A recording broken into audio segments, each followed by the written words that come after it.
Olá, está no ar o Trajetórias. No programa de hoje, nós recebemos o advogado e atual vice-presidente da OAB no Rio Grande do Sul, Luiz Eduardo Amaro Pelizer.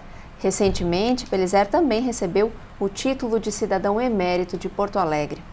Bem-vindo ao programa Trajetórias, muito obrigada pela presença aqui. É uma honra muito grande estar aqui nesse momento, podendo desfrutar, compartilhar momentos tão significativos e representativos na minha trajetória de vida. Pois é, esse título em homenagem à sua trajetória foi proposto pelo vereador Reginaldo Pujol, do Democratas, também um advogado por formação.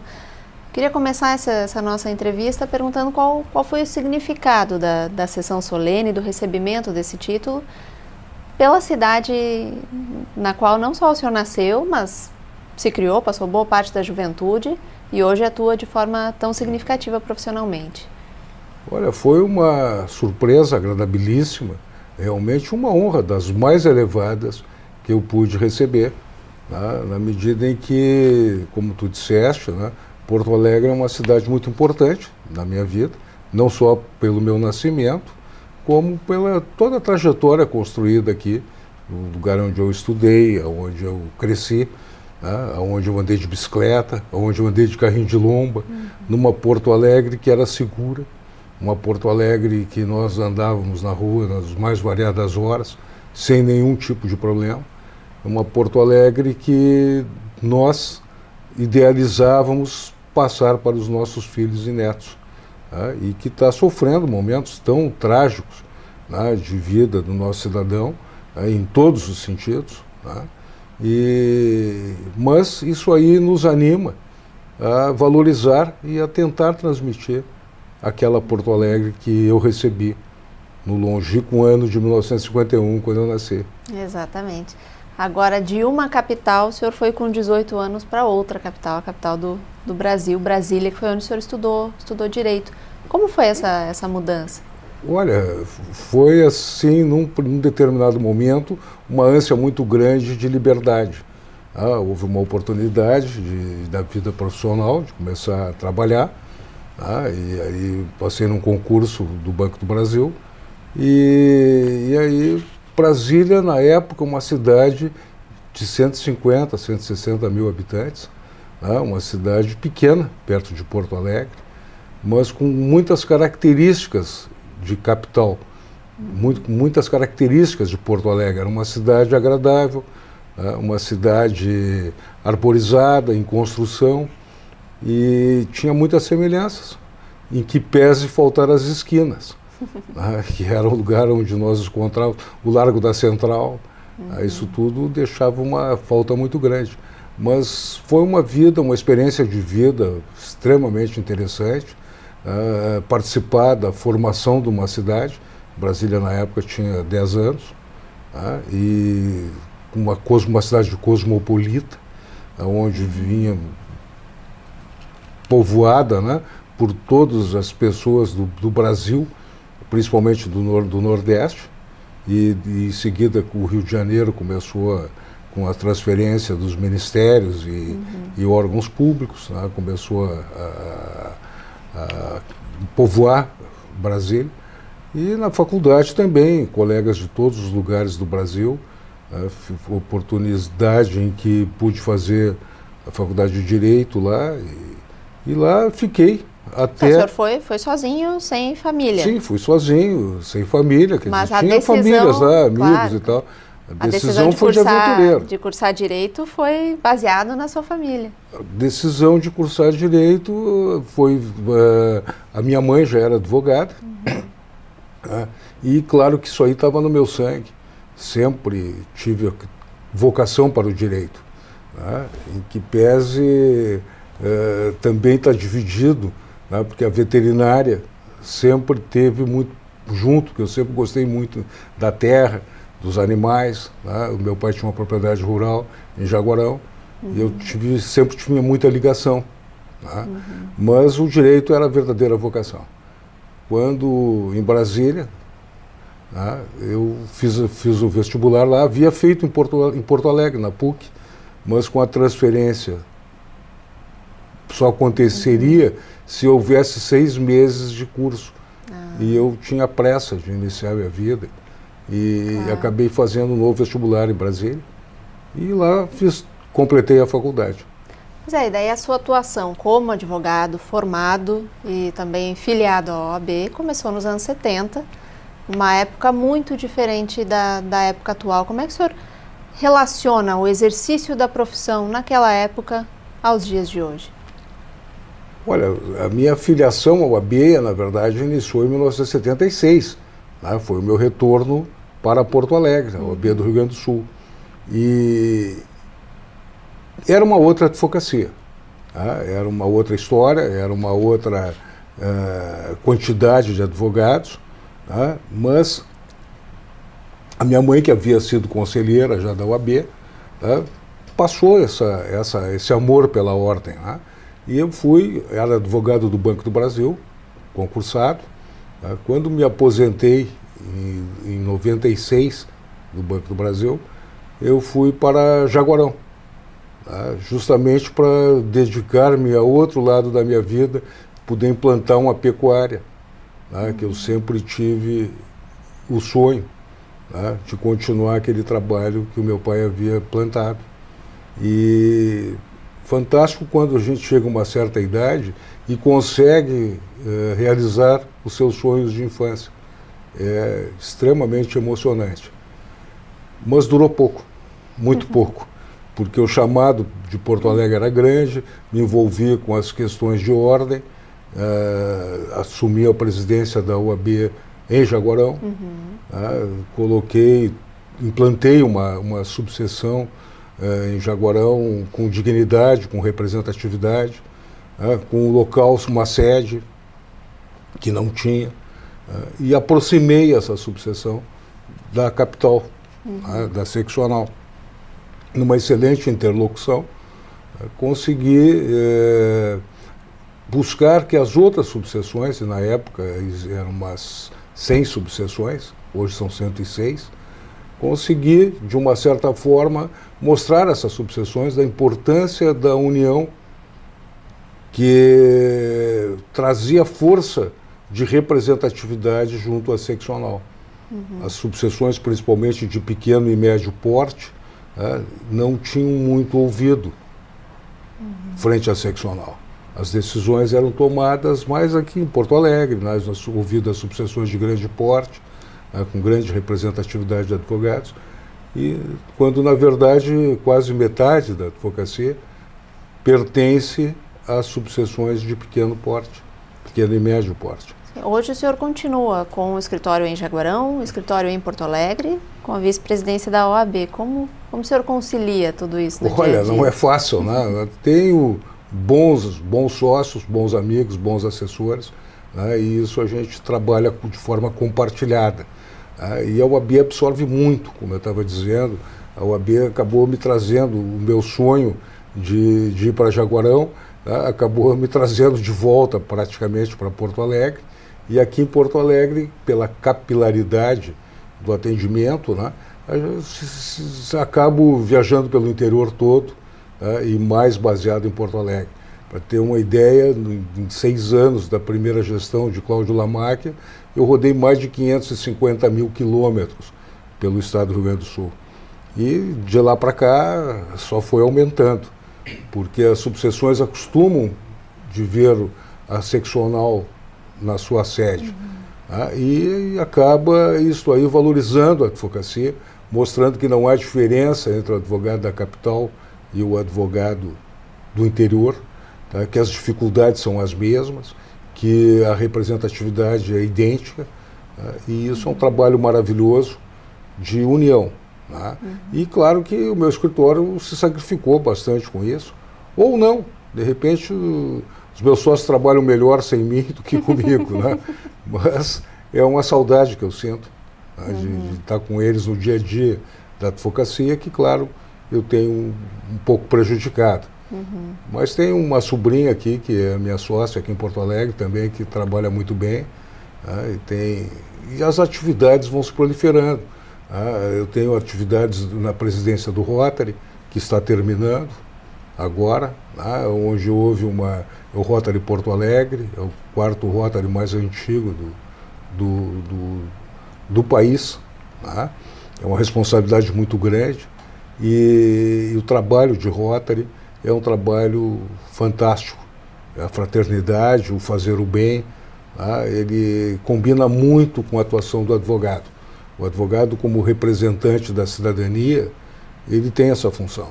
E nós sabemos das carências da cidadania, nós sabemos que quando se fala em direitos humanos, se pensa logo em bandido, em bandidagem, em proteger a bandidagem, e não tem nada a ver com isso. A OAB tem um compromisso com os direitos humanos, e os direitos humanos nós tratamos esse cidadão que está abandonado, carente, que não tem saúde, que não tem educação, que não tem segurança, e isso tudo não tem justiça, por incrível que pareça. O nosso sistema judiciário está fragilizado, não está dando conta da demanda, e isso tudo acaba trazendo essa carência muito grande na cidadania. A OAB, para além de uma ordem associativa entre advogados, ela sempre, historicamente, teve uma atuação política no Brasil, no sentido de se posicionar em relação a temas como direitos humanos e a outros temas. Como o senhor avalia hoje a atuação, a influência política da OAB no Brasil e no Rio Grande do Sul? A história da Ordem dos Advogados, ela está vinculada diretamente à história da democracia neste país. A função política da Ordem não é uma política partidária, ao contrário, a OAB não tem partido, a OAB não se move por colorações partidárias. A OAB tem uma política que é dos advogados e o partido é a Constituição. E nós vemos como a OAB uma autarquia atípica, tá? Que não só representa a classe, conforme tu bem disseste, mas ela tem um compromisso com o Estado democrático de direito, com os direitos humanos, com a cultura, com a rápida administração da justiça. São compromissos da ordem, que são, na verdade, da cidadania. Temos, por exemplo, claro, as prerrogativas do advogado, que, na verdade, não pertencem ao advogado, pertencem ao seu cliente, ao cidadão. Um advogado respeitado é uma cidadania forte. Isso é uma história muito bonita e nos estimula a sermos advogados, porque o advogado é para fortes. O advogado ele tem que enfrentar com muita galhardia, com firmeza, com determinação e respeito, claro, os poderes constituídos, que nem sempre têm essa visão. Nós temos aí, conforme eu já insisto, o constante desrespeito com os direitos da sociedade. A sociedade vem sendo roubada, a corrupção desenfreada, uma sensação forte de impunidade que está se passando, porque tudo em função do desrespeito. Não há um caminho definido para uma urgente reforma política que nós necessitamos. Quais o voto distrital, os projetos em que o senhor tem atuado para tentar reverter essa situação? Eu presido um Comitê Gaúcho de Controle Social, que é uma reunião de pessoas das mais variadas representações que lutam por isso. A fiscalização das obras públicas, a fiscalização das atividades públicas e um norte muito presente na reforma política. Não podemos continuar desta forma. Nós temos que buscar, não é possível que um país jovem, uma democracia mais jovem ainda, seja ferida de morte tantas e tantas vezes, sem que se demonstre um fortalecimento em busca da construção de um país melhor. Defendemos com veemência a instituição do parlamentarismo, o voto distrital, com um sistema misto de listas, a representatividade. Não é possível que um senador de São Paulo, por exemplo, se eleja com 4, 5 milhões de votos e tenha o mesmo poder de representação de que um do Acre que se eleja com 8 ou 10 mil votos. Isso aí gera uma distorção muito grande nessa democracia. E essa democracia que está aí, que é essa democracia de apoios comprados, e não serve de forma nenhuma à população brasileira, e isso está se vendo aí com clareza. Tá? Nós temos que mudar esse sistema e muito rapidamente, enquanto temos país. O senhor teve já uma experiência política não eleitoral, mas como secretário de Saúde de Jaguarão. Como é que foi esse momento? Foi uma tarefa árdua, né? Mas eu vejo com tranquilidade, né, que dá para se fazer muito, né, com dedicação. Dá para se construir nessa área da saúde com muita gestão, porque recursos existem. Tá? Precisam ser bem administrados. Precisa, num determinado momento, a conscientização da coletividade, tá? E a conscientização dos profissionais de saúde, tá? Que temos que nos juntar para construir algo viável para essa população carente. Tá? E eu vi isso numa das tragédias, na minha avaliação, na área da saúde, eram as filas. Essas 3 horas da manhã, um frio, inverno em Jaguarão, e as pessoas aguardando para serem atendidas às 8h30 da manhã, quando abrissem os portões da Secretaria da Saúde para agendar suas consultas. E eu imediatamente terminei com isso, agendando essas consultas, não precisava mais esse horário. Montei um sistema com administração pública de que iríamos atrás das pessoas com endereço. Quer dizer, acabou essa fila. Fila de oculista, isso aí foi todo um trabalho, junto com os médicos, e isso, dentistas, e isso aí resolveu. Para mim já foi uma grande coisa. Tive uma outra experiência vitoriosa, que era a questão das creches. O município de Jaguarão com 5 creches, cada uma tinha uma cozinha, com distâncias muito próximas uma creche da outra, e eu fiz uma reforma e coloquei uma cozinha só para atender as 5 creches. Com isto, consegui as melhores profissionais fixadas naquela cozinha, as demais foram aproveitadas como atendentes na creche. Houve uma qualificação. A encarregada, a nutricionista, pôde se fixar numa cozinha, estava mais próximo, houve uma melhora grande, na qualidade dos alimentos preparados e, pasmo, uma economia muito grande. Com isso aí, deu para fazer praticamente mais 2 creches com a mesma alimentação, porque o controle passou a ser maior, o desperdício muito menor. E o resto que a gente conhece na administração pública, que passou a ser mais fiscalizado. Aliás, isso aí é um exemplo que eu dou, de fiscalização. O Estado é muito deficiente nessa área de fiscalização. Eu digo em todas as áreas, eu ocupo várias funções em conselhos, e a fiscalização é uma falha muito grande no Estado. Pois é, justamente, a sua atuação é muito ampla, muito representativa em vários setores e muito social também. O senhor tem sempre um contato muito grande com pessoas de diferentes setores. Qual é a característica da sua personalidade? O senhor acha que lhe impõe isso, que lhe permite esse trânsito por tantas áreas diferentes? Olha, isso aí eu digo que é genético. Meu bisavô, Jaguarão, era médico. Médico, e implantou uma medicina moderna, já os gabinetes, como eu vejo, propagandas da época dele, gabinetes elétricos, a medicina elétrica, onde já estavam usando aparelhos modernos. O meu avô, marechal, um militar que sempre voltado ao interesse público.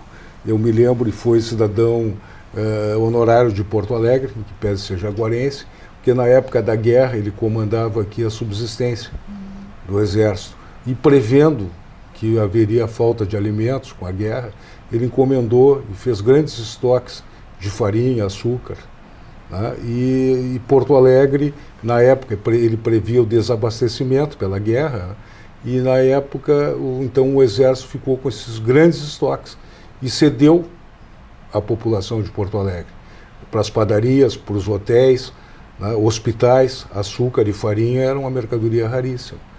E essa cedência depois com a condição de entregarem em produto.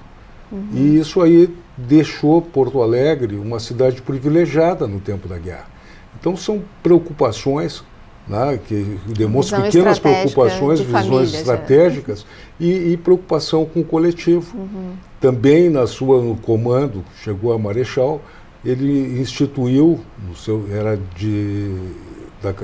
da arma de intendência, administração do Exército, instituiu o gás nas cozinhas dos quartéis no Brasil inteiro, já preocupado com o grande desmatamento que estava acontecendo. A crise, né, obrigava o pessoal a cortar muita lenha e fornecer para o Exército. E o Exército estava sendo responsabilizado pelo desmatamento. Então ele resolveu transformar as cozinhas de lenha para gás. E assim foi indo, demonstrando isso naquela época, 1960, 50, e grandes outras coisas que ele discutia e debatia em casa e foi implantando, né, em mim essa preocupação com o coletivo, a preocupação com a humanidade. Agora, depois a gente fazer esse breve passeio ao passado, eu quero, para a gente encerrar, falar do futuro. O senhor continua vivendo entre Porto Alegre e Jaguarão, mas agora como cidadão honorário de Porto Alegre. Quero saber a sua expectativa para o futuro da cidade. O cidadão emérito de Porto Alegre. Desculpe, emérito, não, exatamente. É que se confunde muito, né, o cidadão honorário com emérito. Até porque ambos são de uma relevância muito grande para quem recebe. O emérito tem o privilégio de ter nascido na cidade. Eu acho que o honorário tem o privilégio de ter escolhido aquela cidade para viver. O emérito não pôde fazer nada para nascer, né? Aconteceu, escolheram o local. Agora o honorário não, o amor dele, na minha avaliação, é mais forte, porque escolheu aquela cidade. Mas o que levou a receber o título foi o orgulho de poder, né, fazer alguma coisa pela nossa cidade. Tanto aquela que a gente nasceu, como naquela em que nós escolhemos para construir a vida. E isto, eu acho que Porto Alegre, um conjunto de forças, e eu agradeço muito o vereador Pujol, né, pela honra, por ter me proporcionado essa honra muito grande, né, porque Porto Alegre precisa ser repensada. Porto Alegre, como eu comecei falando, né, nos meus tempos de Santa Cecília, como morador da rua Santa Cecília, perto do IPA, nós tínhamos temos uma lomba forte ali, e propiciava brinquedos de carrinho de lomba, bicicleta, jogo de bola e tudo, numa Porto Alegre segura. Hoje nós não temos mais segurança. Hoje nós temos um mar de violência que nós sabemos que vamos ser atingidos, tá? Só não sabemos quando, mas é absolutamente certo que seremos atingidos. Isto que está acontecendo, que segurança é dever de Estado, eu concordo, mas também é obrigação do município, porque nós contribuímos para o município. O dinheiro público que não existe, dinheiro público é o dinheiro do contribuinte, que deve ser utilizado em benefício deste contribuinte e com prestação de contas. E não vemos isso em Porto Alegre. Nós vemos uma cidade que está cheia de câmeras, mas câmeras que deveriam ser utilizadas na segurança estão sendo utilizadas para multas. Isso é um equívoco. Eu acho que ela tem que ser dimensionada para tudo, para multar, para vigiar, para trazer informações que possam ser utilizadas na absoluta segurança. Vemos guardas municipais alguns armados, outros desarmados, mas não há um projeto de união destas guardas para que reflita em benefício do cidadão. Temos hospitais, leitos de hospitais, aí, como viu agora há pouco, né, no Hospital Parque Belém, né, com quantidade de leitos à disposição da Prefeitura e não são utilizados, e a Prefeitura se queixando que faltam leitos, que vem muita gente da periferia a Porto Alegre consultar e ficam aqui. Muito trabalho a ser feito, então. Tem trabalho e tem que ter determinação e capacidade de enfrentamento. Temos uma campanha eleitoral agora que se avizinha, onde temos que pensar muito bem em quem votar, porque voto não tem preço, ele tem consequência e traz consequências muito sérias, uma má escolha, um mau candidato ou uma atração pela revolta, o contra tudo e contra todos. Isso aí não vai trazer nenhum benefício. Temos que botar a cabeça no lugar e pensar que Porto Alegre ainda é uma cidade aprazível, ainda é um oásis no meio desse país, que vale a pena ser vivido, desde que os nossos cidadãos, sejam honorários, sejam eméritos e todos os cidadãos, enfim, se dediquem à construção deste projeto maravilhoso que é a nossa Porto Alegre. Tá certo. Luiz Eduardo Amaro Pelizero, quero lhe agradecer muito pela participação aqui no programa e, mais uma vez, parabéns pelo título.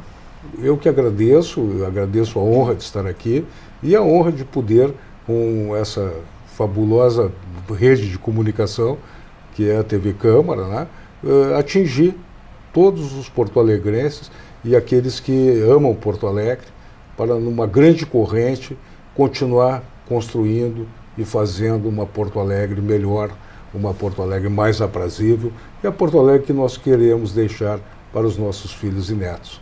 Tá certo. Muito obrigado. Muito obrigada, um bom trabalho e eu agradeço também a sua audiência. O programa Trajetórias de hoje termina aqui, mas na próxima semana a gente volta com mais um cidadão que ajuda a desenvolver Porto Alegre. Até lá!